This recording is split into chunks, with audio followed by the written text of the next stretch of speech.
Bom dia, bom dia! 1º de março. Já estamos no terceiro mês desse ano, passando muito rápido, hein? E já começando o livro de Filipenses, e hoje já vamos começar e terminar, né? Vamos começar e terminá-lo. Já vamos ler do capítulo 1 ao 4 para finalizar. Amanhã já entramos em Colossenses e também já lemos e finalizamos. Depois primeira Tessalonicenses. Vamos que vamos para a reta final da nossa leitura de 90 dias, amém? Então, se você tiver com a tua Bíblia aí e quiser acompanhar comigo, abre lá em Filipenses, abre em Filipenses capítulo 1. Filipenses capítulo 1. Pai, colocamos diante de Ti esse momento da leitura, que o Senhor possa falar conosco. Nos ensina sobre o que nós estivermos lendo aqui, conforme estivermos lendo, que o nosso espírito seja totalmente ensinado. Em nome de Jesus, amém e amém. Vamos lá? Filipenses capítulo 1, versículo 1, diz assim: Paulo e Timóteo, servos de Cristo, a todos os santos em Cristo Jesus, que estão com os bispos e diáconos em Filipos. Graça e paz a vós outros da parte de Deus nosso Pai e do Senhor Jesus Cristo. Dou graças ao meu Deus todas as vezes que eu me recordo de vós, em todas as minhas súplicas em vosso benefício. Sempre eu oro com alegria em razão da vossa cooperação na causa do Evangelho desde o primeiro dia até agora.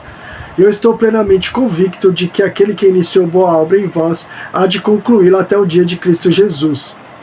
Ora, é justo que eu me sinta assim a respeito de todos vós, pois estáis em meu coração, já que todos sois participantes comigo da graça, tanto nas correntes que me prendem, quanto na defesa e na confirmação do Evangelho. Deus é minha testemunha da saudade que eu sinto de todos vós, com a eterna misericórdia de Cristo Jesus. E suplico isso em oração, que o vosso amor fraternal cresça cada vez mais no pleno conhecimento e em todo entendimento, a fim de que possais discernir o que é melhor para que vos torneis puros e irrepreensíveis até o dia de Cristo, plenos do fruto de justiça, fruto este que vem por meio de Jesus Cristo para a glória e louvor de Deus. Desejo, portanto, irmãos, que saibais que tudo o que me aconteceu tem, ao contrário, servido para o progresso do Evangelho, de tal maneira a ficar evidente para toda a guarda do palácio e para todos os demais que é por causa de Cristo que eu estou na prisão. E os irmãos que, em sua maioria motivados no Senhor por minhas algemas, ousam pregar com mais coragem e determinação a palavra de Deus. É verdade, contudo, que alguns proclamam a Cristo por inveja e rivalidade, porém outros a fazem com boas intenções. Estes o fazem por amor, conscientes de que eu fui posto aqui para a defesa do Evangelho, mas aqueles outros anunciam Cristo apenas por ambição egoísta, sem sinceridade, imaginando que podem aumentar o sofrimento ocasionando por essas minhas algemas. Todavia, o que importa? O importante é que, de qualquer forma, seja por motivos escusos ou nobres, Cristo está sendo proclamado e por isso eu me alegro.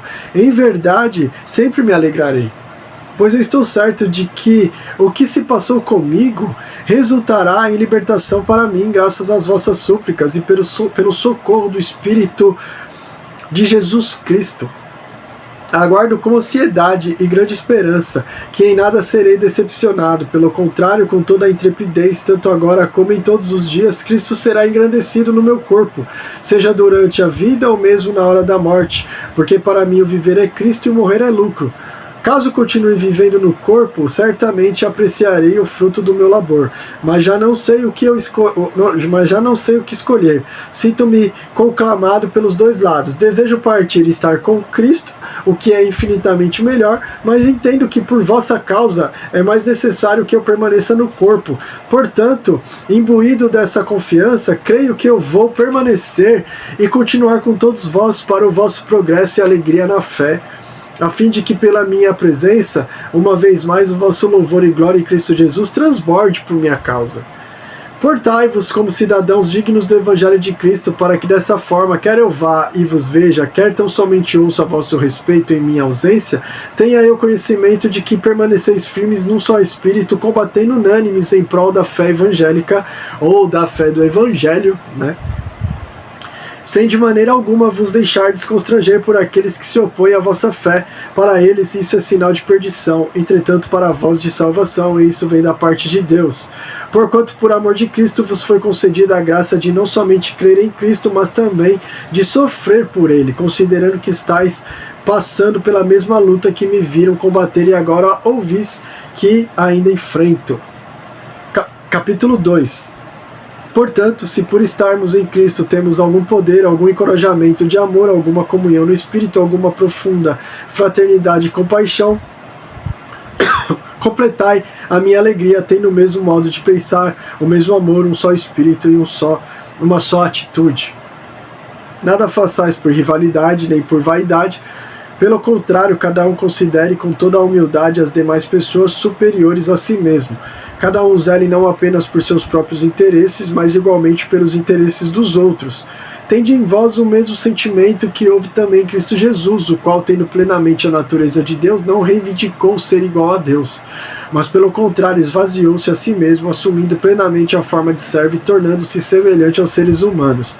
Assim, na forma de homem, humilhou-se a si mesmo, entregando-se à obediência até a morte e morte de cruz. Por isso Deus também o exaltou sobremaneira, a mais elevada posição, e lhe deu um nome que está acima de qualquer outro nome, para que ao nome de Jesus se dobre todo o joelho dos que estão nos céus, na terra e debaixo da terra, e toda língua confesse que Jesus Cristo é o Senhor, para a glória de Deus Pai. Sendo assim, meus amados, como sempre obedecestes, não somente na minha presença, porém muito mais agora na minha ausência, colocai em prática a vossa salvação com reverência e temor a Deus. Pois é Deus quem produz em vós tanto querer como realizar de acordo com a sua boa vontade. Fazei tudo sem murmurações e nem contendas, para que vos torneis puros e irrepreensíveis filhos de Deus, inculpáveis, vivendo em um mundo corrompido e perverso, no qual resplandeceis como grandes astros do universo, retendo firmemente a palavra da vida, para que no dia de Cristo eu tenha motivo de me gloriar no fato de que não foi inútil que corri e trabalhei. Contudo, ainda que a minha vida esteja sendo derramada como oferta juntamente com o sacrifício e o serviço provenientes da vossa fé, alegro-me e me congratulo com todos vós, e pelo mesmo motivo alegrai-vos e acompanhai-me neste júbilo. Tenho esperança no Senhor Jesus, de que em breve vos poderei enviar Timóteo, para que eu também me anime, recebendo notícias vossas, pois não tenho ninguém que tenha esse mesmo sentimento, que sinceramente zele por vosso bem-estar. Versículo 21 do capítulo 2, tá? Porquanto todos procuram cuidar apenas dos seus próprios interesses e não se dedicam ao que é de Cristo Jesus. Entretanto, sabeis vós que Timóteo foi aprovado, porque serviu comigo na ministração do Evangelho como filho, cooperando com seu pai. Portanto, é ele quem espero vos enviar, tão logo tenho certeza sobre minha situação, tendo fé no Senhor, que em breve também eu poderei ter convosco. Mesmo assim, creio que será necessário enviar-vos de volta Epafrodito, meu querido irmão, auxiliador e companheiro de lutas, mensageiro, a quem enviaste para me ajudar nas minhas necessidades. Pois ele tem saudades de todos vós, e se sente angustiado por saberdes que ele havia adoecido. De fato, ele esteve gravemente enfermo à beira da morte, mas Deus se compadeceu dele, não apenas dele, mas igualmente do meu coração, para que eu não fosse afligido por tristeza sobre tristeza. Por isso eu enviarei a vós com mais urgência, a fim de que possais vos alegrar ao vê-lo novamente, e com isso eu sinta menos tristeza. Recebei-o, portanto, no Senhor, com grande alegria, e sempre honrai pessoas como ele, porquanto ele chegou às portas da morte por amor à causa de Cristo, arriscando a própria vida para suprir a cooperação que vós não pudestes me conceder. Capítulo 3. Concluindo, meus irmãos, quanto ao mais, alegrai-vos no Senhor. Para mim não é incômodo escrever-vos outra vez sobre o mesmo assunto, e para vós é uma segurança a mais. Tomai cuidado com os cães, cuidado com os que praticam o mal, cuidado com a falsa circuncisão, porquanto nós é que somos a própria circuncisão, todos nós que adoramos pelo Espírito de Deus, que nos gloriamos em Cristo Jesus e não depositamos confiança alguma na carne. Embora eu também tivesse razões para alimentar tal convicções, ora, se alguém julga que tem motivos para confiar na carne, eu ainda mais. Circuncidado no 8º dia de vida, filho da descendência de Israel, da tribo de Benjamim, hebreu dos hebreus, quanto à lei eu fui fariseu, quanto ao zelo eu persegui a igreja, quanto à justiça que há na lei, irrepreensível. Todavia, o que para mim era lucro, eu passei a considerar como prejuízo por causa de Cristo. Mais do que isso, compreendo que tudo é uma completa perda, quando comparado à superioridade do valor do conhecimento de Cristo Jesus, meu Senhor, por quem eu decidi perder todos esses valores, os quais considero com esterco, a fim de ganhar Cristo. e ser encontrado nele, não tendo por mim a justiça que procede da lei, mas sim a que é outorgada por Deus mediante a fé, para conhecer Cristo e o poder de sua ressurreição e a participação nos seus sofrimentos, identificando-me com ele na sua morte, com o propósito de que seja como for a ressurreição dentre os mortos, nela estar presente. Versículo 12.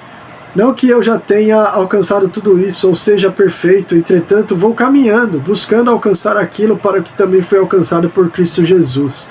Irmãos, não penso que eu mesmo já o tenha conquistado, mas tomo a seguinte atitude: esquecendo-me das coisas que para trás ficam e avançando para as que estão diante de mim, apresso-me em direção ao alvo a fim de ganhar o prêmio da convocação celestial de Deus em Cristo Jesus. Por isso, todos nós que alcançamos a maturidade espiritual devemos pensar dessa mesma maneira. Porém, se em algum aspecto pensais de forma diferente, também quanto a isso Deus vos esclarecerá.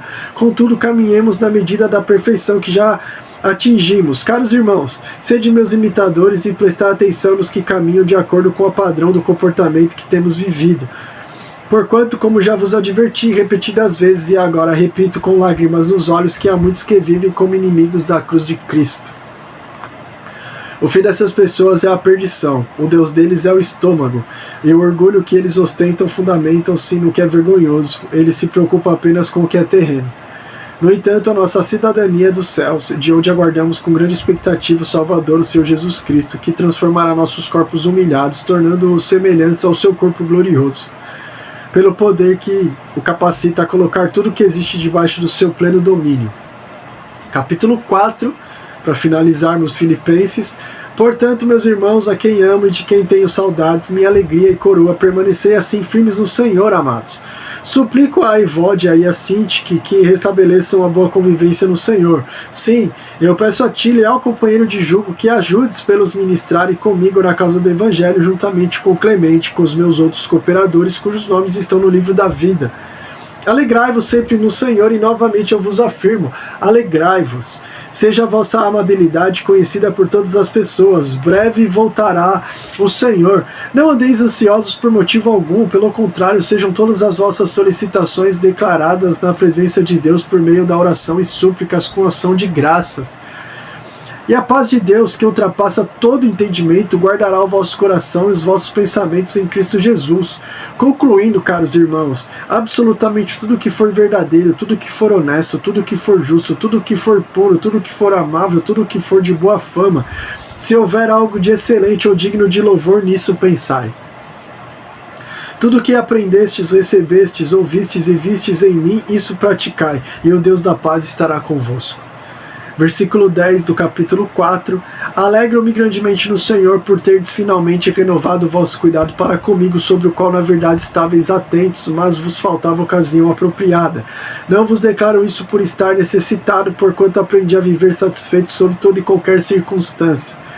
Sei bem o que é passar necessidade, sei o que é andar com fartura. Aprendi o mistério de viver feliz em todo lugar e em qualquer situação, esteja bem alimentado ou mesmo com fome, possuindo fartura ou passando privações. Tudo posso naquele que me fortalece. Entretanto, fizestes bem em participar da minha aflição. Sabeis, ó Filipenses, que durante os vossos primeiros dias do Evangelho, quando parti da Macedônia, nenhuma igreja compartilhou comigo no que se refere a dar e receber, exceto vós. Pois, enquanto eu ainda estava em Tessalônica, generosamente me enviastes ajuda, não somente uma vez, mas duas, quando tive necessidade. Não que eu esteja à procura de ofertas, mas eu busco preferencialmente o bem que pode ser acreditado à vossa conta. Agora eu estou plenamente suprido, até em excesso. Tenho recursos em abundância, desde quando recebi do Epafrodito todos os donativos que enviastes como oferta de aroma suave, como sacrifício aceitável a Deus. Mas o meu Deus, suprirá todas as vossas necessidades em conformidade com as suas gloriosas riquezas em Cristo Jesus. Ao nosso Deus e Pai sejam a glória por toda a eternidade. Amém. Saudai a todos os santos em Cristo Jesus. Os irmãos que estão comigo igualmente vos saúdam. Todos os santos vos cumprimentam, especialmente os que estão no palácio de César. A graça do Senhor Jesus Cristo esteja com o vosso espírito. Amém e amém. Amanhã nós vamos começar Colossenses e hoje finalizamos com Provérbios 28. Abra lá a tua Bíblia, Provérbios capítulo 28. Deixa eu abrir aqui para nós lermos juntos. Provérbios 28. Ditos de sabedoria em antíteses. Capítulo 28 de Provérbios, versículo 1. O ímpio foge mesmo que ninguém o persiga, mas as pessoas honestas são valentes como um leão. Quando um país está em revolta, os chefes se multiplicam, mas apenas um líder sábio consegue manter a ordem. Um pobre que sobe ao poder e oprime os pobres é como um furacão que chega de súbito, acaba com a plantação e destrói tudo à sua volta. Os que abandonam a lei louvam o ímpio, os que observam a lei o repreendem. As pessoas más não entendem o sentido do direito, mas os que buscam Yahvé, o Senhor, o compreendem perfeitamente. É melhor o pobre que se mantém íntegro que o de atitudes perversas, ainda que rico. Quem guarda a lei é filho inteligente, mas o que anda em más companhias entristece e envergonha seus pais. Quem aumenta seus bens por meio de juros escorchantes, ajunta para alguma outra pessoa que será bondosa para com os necessitados. O que desvia o ouvido para não ouvir a lei, até mesmo sua oração se torna abominável. Quem engana um homem honesto e o induz a praticar o mal, cairá em sua própria armadilha. Entretanto, quem é justo será grandemente recompensado. O rico arrogante é poderoso a seus próprios olhos, mas o pobre que é inteligente o conhece muito bem. Quando os justos triunfam, a grande glória. Quando os ímpios tomam o poder, o povo corre em busca de um lugar para se esconder. Quem camufla suas faltas jamais alcançará o sucesso, mas quem a reconhece, confessa e abandona, recebe toda a compaixão de Deus. Feliz a pessoa que vive sempre no temor do Senhor, mas o indiferente e o que se revolta contra o Senhor cairão em desgraça. Leão rugindo e urso feroz é o ímpio governando um povo enfraquecido. Um príncipe sem inteligência multiplica as extorsões, mas aquele que detesta a desonestidade governará por muito tempo.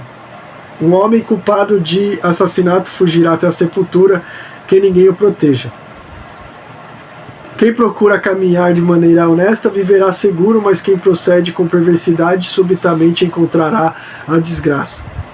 Quem cultiva sua terra sacia-se do pão, quem persegue ilusões se fartará de miséria. O homem leal receberá muitas bênçãos, mas quem se apressa para enriquecer não ficará impune. Não é justo fazer acepção de pessoas, mas alguns juízes procedem assim por um pouco de dinheiro.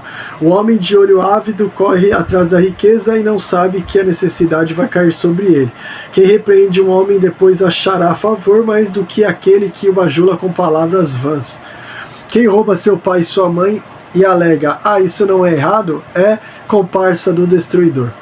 A pessoa gananciosa provoca contendas o tempo todo, mas quem confia no Senhor prosperará em paz. Quem confia apenas em si mesmo é insensato, porém quem caminha de acordo com a sabedoria não corre perigo.